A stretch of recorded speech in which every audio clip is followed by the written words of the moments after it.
Announced tonight that Defense Secretary Lloyd Austin has revoked a plea deal for the accused mastermind of the 9/11 attacks, and that for two alleged accomplices. This agreement, which involved the three men pleading guilty to all charges, including the murder of nearly 3,000 people, would have taken the death penalty off the table.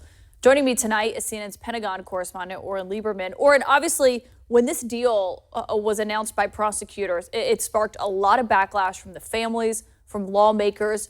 Tell us what's behind this amazing, abrupt decision from Secretary Austin tonight.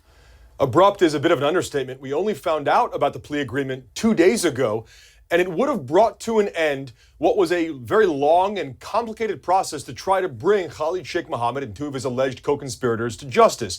But it did involve them pleading guilty to the charges they faced in exchange for a life sentence. As you pointed, it took the death penalty off the table. And then in an announcement that was quietly posted on the Pentagon's website about an hour ago without any sort of a public announcement, just simply posted there, Defense Secretary Lloyd Austin said he was not only relieving the authority of the overseer of these cases, but also withdrawing the plea agreements. You saw the announcement right there. It was only 3 sentences in which Austin wrote that it is his authority and his authority alone to enter into a plea agreement like this, and that he was withdrawing the agreements reached. The question, of course, what happens now? This had been delayed for so long, and it was seen as a sort of difficult compromise to get to this point. The cases were marred by the fact that there had been torture in the past of Khalid Sheikh Mohammed at CIA black sites and 2 of his co-conspirators, and that made it very difficult to pursue these cases after they had been delayed for so long, more than a decade of delays over legal complications and political problems just to get to this point, and now the case is perhaps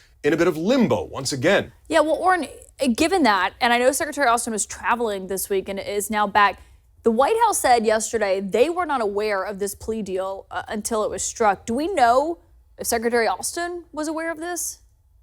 The plea deal itself, at this point, that much is unclear. But what we've reported and what others have reported for more than 2.5 years is that plea deal discussions were in the works. So this shouldn't have been a surprise to the Pentagon or to anybody else that there was a process in that was ongoing to try to get to a plea deal. Had Austin or the White House wanted to stop this process and say, look, a plea deal is off the table, they could have done that at any point over the course of the past 2.5 years. And that's part of why this is such a surprise, that Austin simply and quietly posts a memo in which he relieves the woman who is in charge of the military court at Guantanamo Bay and revokes the plea agreements that had gotten to this point.